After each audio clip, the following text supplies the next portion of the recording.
Hey everybody, welcome to Inside Quest. If you are joining us, I'm guessing it's because you, my friend, are on a mission and you have a vision of your life, not as it is, but as it could be. And our goal is to help you gain the skills that you'll need to cross that chasm to accomplish anything from the simple to the seemingly impossible.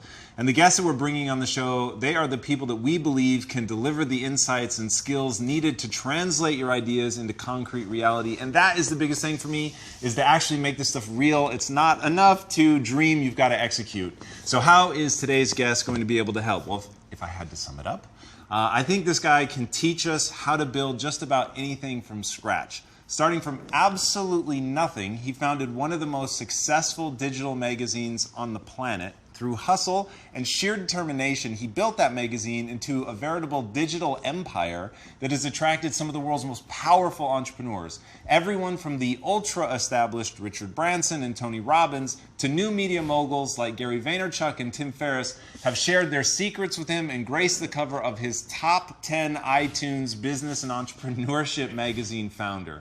But if you really want to lose your mind, take a look at his Instagram account and you will see what explosive growth really looks like. It's absolutely bonkers. He's taken that account from 0 to nearly 1 million engaged followers in the blink of an eye. I'm incredibly jealous.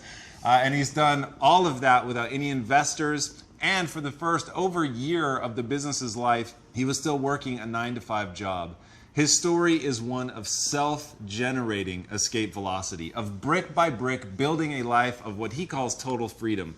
He's executed on the dream that so many people only fantasize about. Please help me in welcoming the founder of Foundr Magazine, the host of the Foundr podcast, the self-made man himself, Nathan Chan.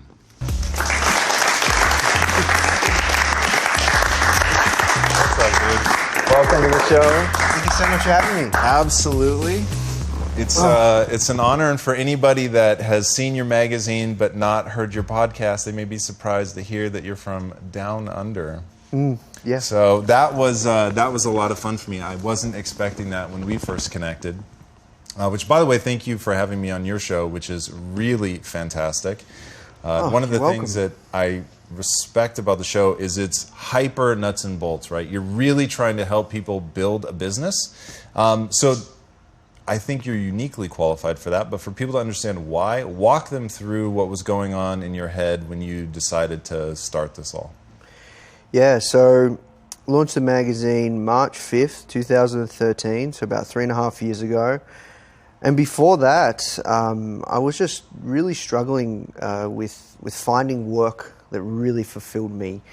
And I actually really wanted a job in marketing, and no one would hire me. It's really crazy. Ironic now. I bet you could get one now. Yeah, no problems at all. But back then, it was really crazy. No one wanted to know me. I went for even 3 different marketing jobs at the company that I was working at.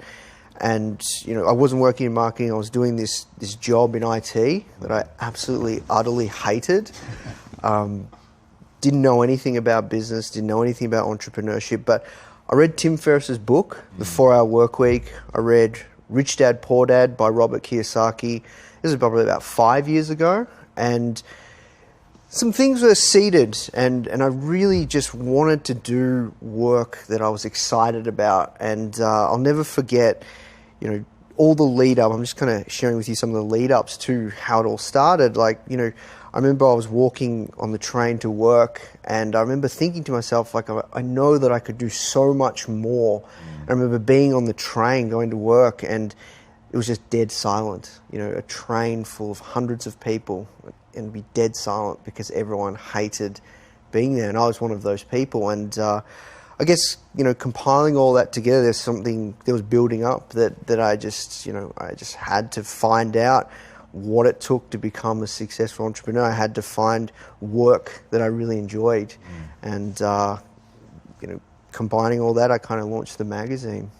What was it about the 4-Hour Workweek that impacted you? Because that had a big impact on me, and I know that Tim has collected a lot of different stories, and it's really interesting to see how different things resonated with different people. What was it in the book that was a real takeaway for you?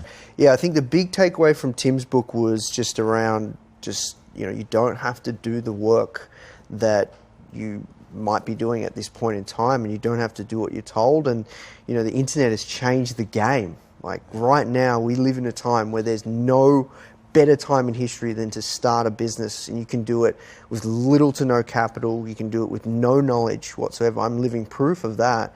And you can make a difference, and you can do work that you enjoy.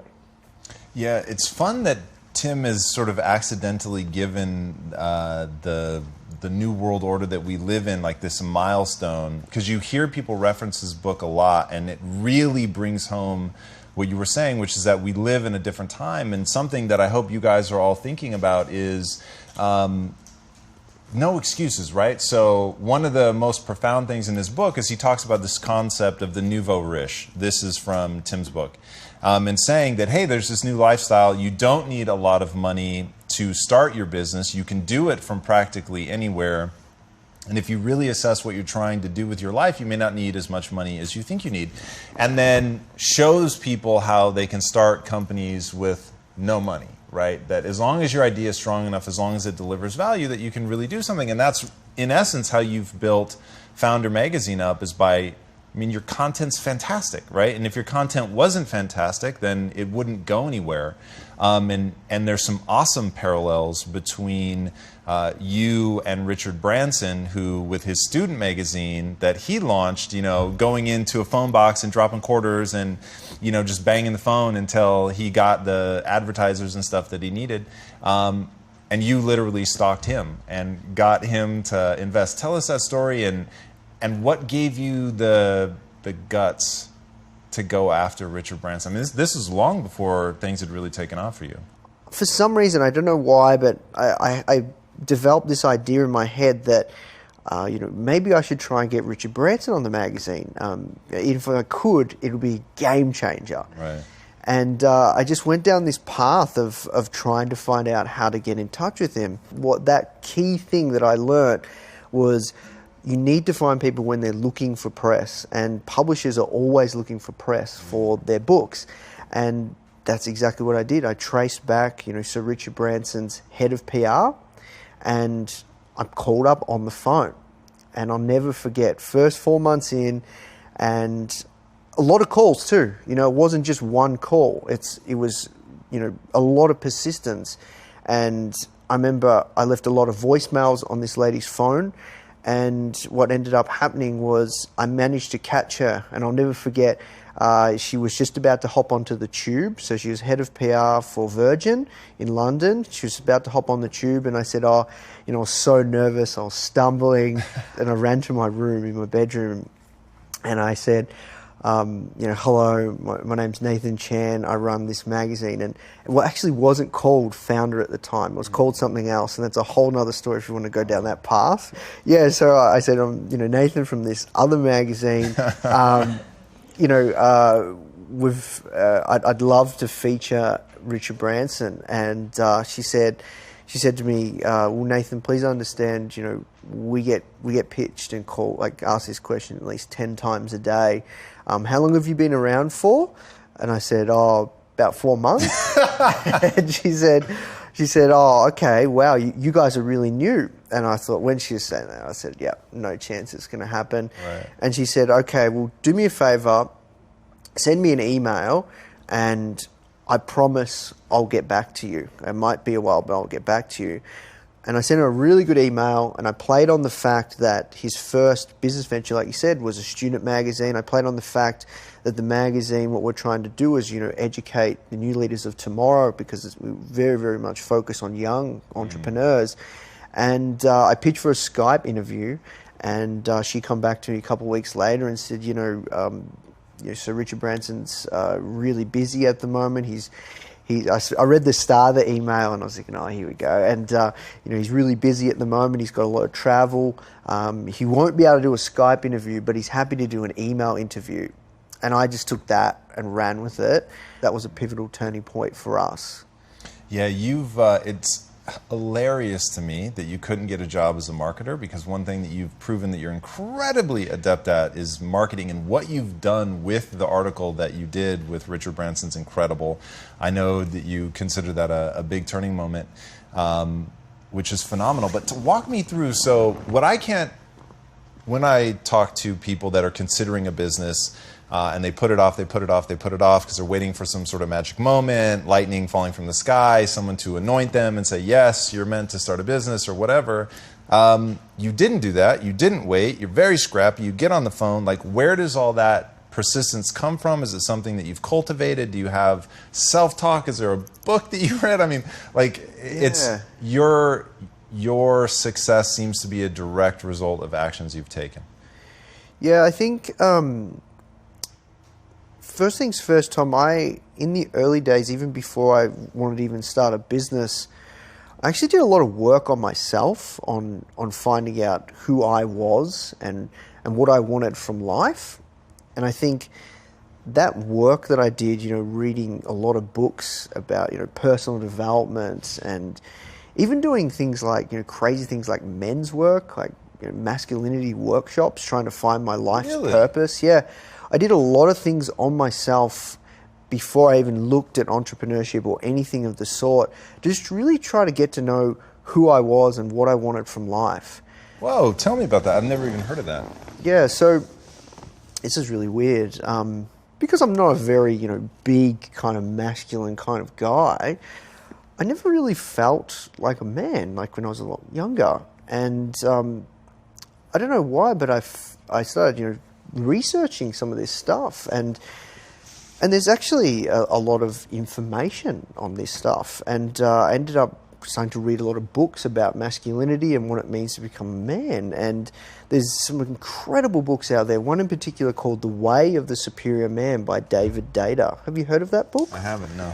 No, so incredible book. I started doing a lot of reading, doing a lot of research, and even met this guy on the train. His name's Tony. He just ran up to me and said, "Oh, hey, that's a really good book. You should read this book around like men's work." And I was like, "Okay, well, thanks, thanks." And he's like, "Oh, my name's Tony." And I said, "What do you do?" And he said, "Oh, I'm a director at this organization for the government, but my real purpose is actually to help people find their life purpose." Wow. And he gave me his card, and I just kind of sat. It just sat with me in my bag. And then probably about 6 months later, or a little while later, I thought, you know what, I'm going to actually contact this guy and see if he can help me find my life purpose. So maybe he's like a life coach or something. I don't know what you want to call it, because I know life coaches can be a little bit woo-woo and stuff. Sure. But I contacted him, and we went through this process over about a couple of months, and he really he gave me all these exercises and all sorts of things, and it was absolutely game-changing. And this is just one instance of the kinds of things that I did even before I started Foundr, which I think has really helped me bring a lot of clarity, because once I did find that thing that I just fell in love with, it just sparked this hunger and this fire to just, it doesn't feel like work, Tom, and it's just, even when I was pitching for the Richard Branson piece, getting back to what you said, where does this come from? It's just like this hunger, this deep desire. It's kind of like, this is what I was born to do, and there's nothing holding me back that can stop me. Like, I just know that, I don't care what people think. I don't care if it doesn't work out. I don't care if I fail. It's like, I'm just going to go for it and give it my best. And that's just where it comes from, I guess. So that's amazing. 1 million people met that same guy in the train. He handed that card to a lot of people, but you actually did something with it, which is really, really powerful. And so when you come out the other side, what is it that you realize is either a full realization of your purpose or the beginning of something? What was that? Yeah, so I remember at the end of it all, once we were all said and done, he said, "This is the last session." And I remember even saying to him, because he got me to fill out some questions and answers, I remember reading it out to him and saying that I'm a lot more comfortable with my journey, and I know that I'm not where I'm supposed to be right now, but I know I'm on the path to finding it. And I just remember that that's kind of where we left things, and not long later, about a year later, I ended up starting Foundr. So what do you start chasing then after that? So you know I'm on the right path, but what's the thing that was making you take a step forward? Was it an interest in publishing? Because I know you actually tried another business, which was sort of short-lived. Yeah, it wasn't greatsmellingcologne.com or something. Yeah. That wasn't even a real business. Right? And then the first iteration of Foundr was almost a horse magazine. And so what were those early steps, which I think people could learn a lot from? I guess the thing that people could take away from that is, just putting yourself out there. And, to start the magazine, it cost me $3,000, purchasing that publishing software. That cost me $2,000. And then it was about $1,000 to get that first issue up. So I think the first thing you can do if people want to get started is make yourself financially accountable. So for me, I put $2,000 on my credit card, didn't have any money at the time, and just financially backed myself. And I started telling people about this magazine I was working on, even my family. So if you actually talk about it to other people and make yourself accountable that way, it kind of pushes you because you don't want to be one of those people that just is all talk. And then putting a financial wager on yourself, I think, is a great way to get started. So we start doing the first issue. Yeah. You get that put together. Things start not going so well. And somebody said that there's a lot of podcasts out there that have 3 episodes and then people just stop. Why didn't you stop? Because you got sued, which isn't like, hey, it's just not going well. It's like, I'm being aggressively, someone is trying to shut me down. So walk us through that, and then mentally, what are you doing to yourself to push through that? Yeah, so first 4 months in, I just landed the interview with Richard Branson, and I remember waking up not a couple of weeks later, and I checked my laptop, had my day job, do a little bit of work every morning before I go to work, check my email, and I had this email from this guy from Dallas, Texas, this lawyer saying, hey, Nathan, if you didn't know this, you're being sued by this company for trademark infringement. And he's like, I think I can defend you. You might have a case here and all this stuff. And I was just freaking out because I didn't know whether this was real. I didn't even get a cease and desist. They just literally went straight to serving me and filing that suit. And what ended up happening was I ended up just having to change the name. But what I was going through at the time was, first of all, I never thought it would happen to me. So if you ever think to yourself, oh, maybe that might happen to you, oh, no, it never will. Why would it happen to me? It will. It's just such a traumatic feeling because you think you're going to go bankrupt. It's just such a terrible feeling. I don't know. Success attracts that kind of drama, unfortunately.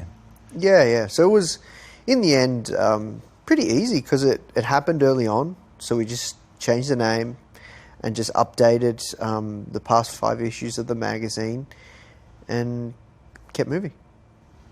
Yeah, and you've kept moving really, really fast. Walk me through how you've built the company as just incredibly, incredibly fast as you have. And I'd love to hear about your sort of, you're not romantic about how you make your money. So you test, you pivot. You test, you pivot. Yeah. So my big thing, right, Tom, is focus. And when I was in my day job, it took me about 12, 14 months to leave. And the one only thing that I focused on was the magazine. We didn't have a social media presence. We didn't even have a blog. We didn't even write content, which is kind of crazy looking back. I just was focused on the magazine, mastering that. And once I built it up, I could replace my income, replace the operating costs of the magazine. I just left my job. And then the next piece of the puzzle was, what do we master next? We did a good job. We're doing a good job with the magazine. What can we master next? And what happened was a few things. We rolled out a new website. We started, producing content for the blog and for the website, and then started to try and master social. And what ended up happening was I stumbled upon Instagram, and that was just, I had a few friends that were doing some cool things on Instagram. By that stage, I had a lot of entrepreneurial friends. And what year is this? This would have been about 18 months in. 18 months in. So we're into 2014 at this 2014, yeah, end of 2014. We launched the podcast in November, so I realized that we've got all these amazing interviews in the magazine locked up, because if you read the magazine, you can also press play and listen to the interviews. And I had all these amazing interviews locked up. Let's just put them out and repurpose them and repurpose that content. And so the podcast was one thing that we started working on. The blog was another thing. But then Instagram, that's been a massive growth channel for us. And like you said, just test. I was testing all these other social channels. I know Facebook has been massive for you guys. Facebook, for us, for generating organic likes and driving traffic, we've never been really successful with. But with Instagram, I did a couple of posts and I saw our Google Analytics spike. And that took me down this path of just battle testing the crap out of Instagram. And, I think really good marketing is just throwing things against the wall, seeing what sticks. And then once you find something that sticks, just doubling down on that channel, mastering that channel, and then moving on to the next channel. And right now, a channel that we're focusing on is Snapchat, but also content marketing with the blog. So that's kind of how we build, just master one channel at a time, master one thing at a time. We got really good with the magazine. Then I realized, having the magazine is a great way to get interviews with all these influencers in the entrepreneurship space. People take you a lot more seriously if you're a magazine.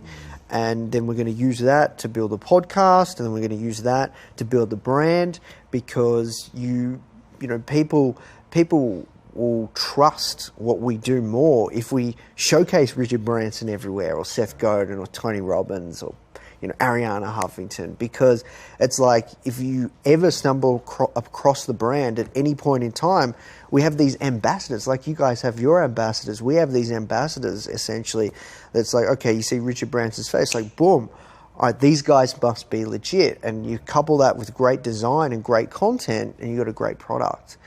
And, that's what we did with the magazine, we did with the podcast, and then we found it with Instagram.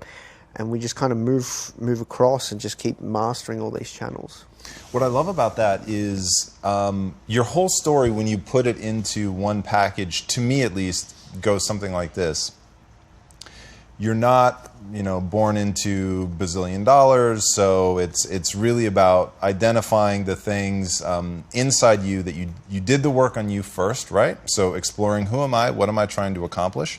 You realize if you're really going to be committed to something, you need to understand what it exactly is that you want, what your purpose is. You actually pursue that, which is incredible, and I don't think most people do. You come out the other side of that understanding, okay, I'm on the right path, but I'm not where I want to be yet, but I need to keep going. And then from there, it becomes a game of experimentation. And the reason that all of that is important, the reason that I hope you guys are listening, is no matter what you're trying to accomplish in your life, right? Everybody that you meet, there's something unique about them. There's something unique that they're trying to accomplish in their life. And not everybody's trying to be an entrepreneur, right? But people are trying to accomplish something. And whether that's to be a linchpin at their job, whether that's to be an amazing designer, which, by the way, this is the gentleman that introduced me to you because he fell in love with your design. Or you want to be a great baseball player. I mean, who knows what it is you're trying to accomplish. But everybody has that quest. There's something that they're trying to make come true. And then a lot of it, beyond that, is just stumbling around, right? And I think a lot of businesses don't get started because people are afraid of the stumble. Or they have some delusion that the people that have been most successful somehow didn't stumble. And so you could only ever hope to be a lesser version of that person. And the reason your story is so awesome, man, is you've been so successful. And I really hope you guys will all go check out, at a minimum, this man's Instagram feed is off the charts. It's amazing. I subscribe literally just as a user. I just want to get the amazing quotes and stuff that you guys do. Incredibly powerful. And then you have actually a lot of free content, which in researching you, I learned a ton about the mistakes that we're doing on Instagram ourselves, and some of the just sort of nuts and bolts lessons. But embracing that I'm going to stumble through the dark, right? That is going to be my path to success, regardless of what I'm trying to accomplish. Like, if you look at me and you think I'm doing anything other than stumbling through the dark, even right now today, you're delusional. Now, take that and talk to us about, from a business perspective, how do you get really structured about the stumble? How do you get structured about the experimentation? Yeah, well, it's a tough question, to be honest, Tom, because for me, it's just like we just have to find what's working. You know, I'm a bit of a growth junkie, and I love scale. And for us, you know, if it works, let's just double down on it. Let's just grow it as fast as possible. And how do you pick something to, like, what's something that you want to test but you haven't tested yet? I think we could probably get better with Facebook ads. Right now, we have an agency that does it, but the more and more it comes back to it, I think we probably should do it in-house, yeah. And so how does that mental process work for you as you create? So there's going to be somewhat of an infinite number of options, things that you can try.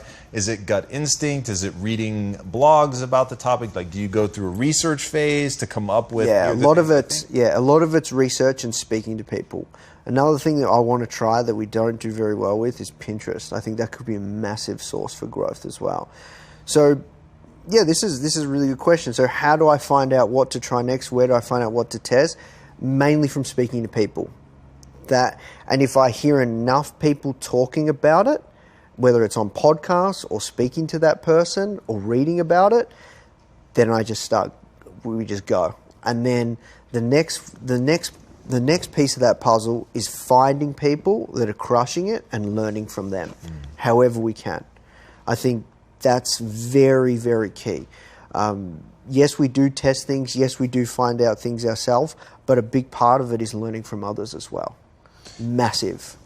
In reading the stuff that you write and in obviously engaging with your podcast, you very much have this almost excitement over, I've found somebody that I can learn from, and putting yourself at their feet and really getting into the nuts and bolts. And what makes that so meaningful is it's action oriented. And I think that, Lisa Nichols talked a lot about this as well, is keep moving forward, right? So don't worry whether you understand, and Lisa was a guest on the show, and she talked about finding her purpose in 2% increments. Yeah, I thought, wow, that's really powerful, right? So it's not like the issue that you're putting together now, the issue one was already there, right? You evolve and you grow over time. And the willingness to sort of go through this and say, okay, I accept that whatever I'm going to put out now is not going to be as good as it could be.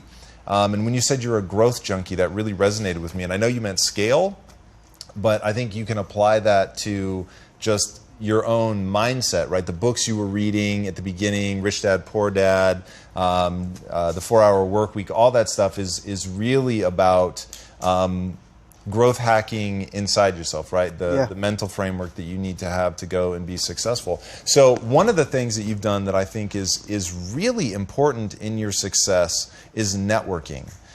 Talk to us about how you approach networking and what are the results you've gotten from it. Yeah, so networking is really everything. I think it is, as Gary V would say, the game. I do believe that. Now, we're in Melbourne. That's where our HQ is. Most of the people that we interview, most of the people that have it going on are here in the States. That's why I'm here right now, Tom, is I need to come here a couple of times a year and just catch up with people, just learn. And I think... How do you set those meetings? Like, I'm thinking of the kid in Melbourne right now going, how the hell do you just show up at the airport and like walk around? Like, no, well, look, a good way to get a lot of the meetings is to interview people and connect that way. And then another way is if someone knows someone, ask for the introduction. But before we get to all of that, I think a great core principle that people can have if they want to build and develop their network is serve first and ask later. I think serve first, ask later. So if you want to get to know someone, or if you want to just start developing your network, just start helping people. Start helping people that you admire their work. Start helping people that you don't expect anything in return.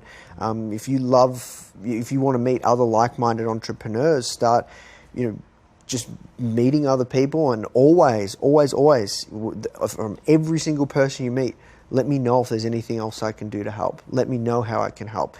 And that's constantly what I'm always doing, just trying to help as many people as possible. Wow, that's incredible. So you've interviewed some of the most incredible names in business, man. Even just looking at the people who've graced your cover, let alone, I'm sure, the myriad more that you've talked to for other articles and things, is really astonishing. What are some just critical life lessons you've learned from some of these people? Well, thank you, Tom. This question's really hard, because I think if you want to talk about how I've really grown Foundr quite fast, is because, and I think we could have grown 10 times faster knowing what I know now, it's, I think, because I just gained so much from all of these interviews and, just speaking to incredible people like yourself, and I'm asking questions that I want to know for Foundr that we can apply really selfishly. Sure. I guess one key one, if I could think about it, was I learnt this from the founder of Xero Accounting. Do you know that software? I don't. $1 billion SaaS company, online accounting software, crushing it. The company was founded in New Zealand, and the key thing that I took away from him was just urgency, speed of implementation. This guy, he was just like, speed. It's all about speed. I just want to move as fast as possible. I don't care what people got in their way. Let's just move as fast as possible. My job is to get as many things as I can out of people's way, and it's all about speed. Speed and urgency, speed of implementation. The most successful companies move fast. Like you said, around testing and iterating, we're just all about speed. And that was a big takeaway. Another takeaway that I learned from the late Dave Goldberg, who was the previous CEO of SurveyMonkey, unfortunately before he passed away, husband to Sheryl Sandberg. He gave me a great piece of advice, and it was, there's a lot of assholes out there, so be a nice guy, because he'll go a long way. Those are a couple that come to mind. I've got so many, though. When you put me on the spot like that, Tom, I have to think about it. All right, well, I'm going to put you on the spot again here. Let's see how far we get. Okay. So as an entrepreneur yourself, what are some key traits that you think somebody who wants to become a full-fledged entrepreneur should be cultivating in themselves? I think definitely the ability to push your comfort zone. You have to constantly be pushing your comfort zone. And I think also around just being a good person. I think if you want to be a successful entrepreneur, it's a big part. Like, I know there's a lot of people that are supposedly cutthroat entrepreneurs and don't care about anyone, but I personally believe if you want to be a really savvy entrepreneur, you have to be just really a good person and treat people how they would like how anyone else would like to be treated, because relationships is key, man. Yeah. Like, not just from networking side of things and speaking to other people, but also the people that you meet along the journey, and even speaking to your customers, even speaking to and hiring people. That is so key. In the early days of starting your company and you're trying to grow it, the people that you put in your core team are the ones that can make or break it. Yeah. So you have to be prepared to just really get to know people and understand just, I guess, emotional intelligence. That is so underrated, dude. Just really knowing people, understanding their motivations, I think is so extremely key. Another thing I think is really, really important as an entrepreneur is just doing things you say you're going to do. So key. If you do things you say you're going to do, and if you want to do it, you just get it done. One thing my mum taught me is if you're going to do a job, you do it properly. Pretty simple, right? Yeah, I like that a lot. Those are some really foundational things to focus on. I think the social revolution really changed things in a way where being nice, being kind, being authentic most importantly, you can be rewarded for that. And you can connect and make meaningful relationships with people that you might not otherwise be able to. There's a level of accountability because one offhanded comment, one bad dealing with somebody where you were a dick or whatever, like that can spread like wildfire. You know, and you see that all the time. So I think that is incredibly overlooked, but absolutely critical information. So what's next? So you're a man who tests, you're a man who optimizes. What are you testing and optimizing in your own life? I think eventually we'll probably be doing courses at scale. I think that's where I see it going. Keep doing everything we're doing on the front end, but get really good at teaching and courses at scale. I think that's probably what the next 2 to 3 years looks like for us, and double down on content. Like this show, like what you're doing right here, Tom, I think is next level, dude. I think it's the way of the future. It's only going to get larger. You look at what things are happening with Snapchat, Facebook Live, Periscope, Blab. I believe that, we're just going to have to double down on video even more. Yeah, I think at the end of the day, the thing that I always come back to is value, right? So if it delivers value, then there's a big reason to do it. Like you, we're not romantic about how we pull it off. So if it's Instagram, great. If it's Facebook, great. None of that really matters. We want to get stuff that really resonates with people. But to pull that off, I think the core thing that people have to have is a mission. Would you say that Foundr has a mission? Yeah. Probably not as unique as yours, though. But right now, we want to help tens of millions of entrepreneurs. Our mission is very, very simple. To help entrepreneurs however we can, to provide content that is game changing for people. That simple as that. At first it was to get our content into the hands of millions, consumed every single month. Now it's in the tens of millions. Wow, that's incredible. So tell me, what do you consider the definition of a life well lived? I guess just doing what you want when you want without anyone telling you that you can't do it. Total freedom, as you said. Yep. Awesome. Nathan, thank you so much for being on the show, man. That was a lot of fun. Really, really appreciate it. Where can they find you? So, if people want to find out more, best place to go is just Foundr Mag, FOUNDR mag.com, or you can follow me on Twitter, Nathan H. Chan. And don't forget Instagram. What these guys are doing is absolutely incredible. And what I really, really hope that you guys take away from this is, man, you can be a self-starter. This notion of self-generated escape velocity. Escape velocity is very simple. It's the thing that gets you out of the orbit of the thing that you're in. So right now, you're all sucked down to the earth by something. And if you can create the energy in your own life to break free of that, then really you can do anything. And Nathan, his story is somebody creating that escape velocity for himself. He didn't wait for somebody else. He didn't wait for his mom to cheer for him or anything. He just went out and did it. And right now, there's nothing stopping you from going out and doing it. If you don't know what your purpose is, man, you can find your purpose. You can track that down. You can do the work. But anything that you put the work into, you can figure it out. It's not all going to be handed to you in a neat little bundle, so don't worry about that. Take that Lisa Nichols 2% approach, put your life together piece by piece until you find the thing that you were meant to do. Write down that mission and go after it with everything you have. And if you do it and you study and you practice and you pivot and you find what's working and you double down when you find something, you can have the kind of crazy success that this man is having. And doing it as a good person and connecting and being authentic and real will only magnify your efforts. So learn from this man, as I know I have. What he's doing is absolutely incredible. Until next week, my friends, be legendary. Take care. Thank you so much. It was a lot of fun.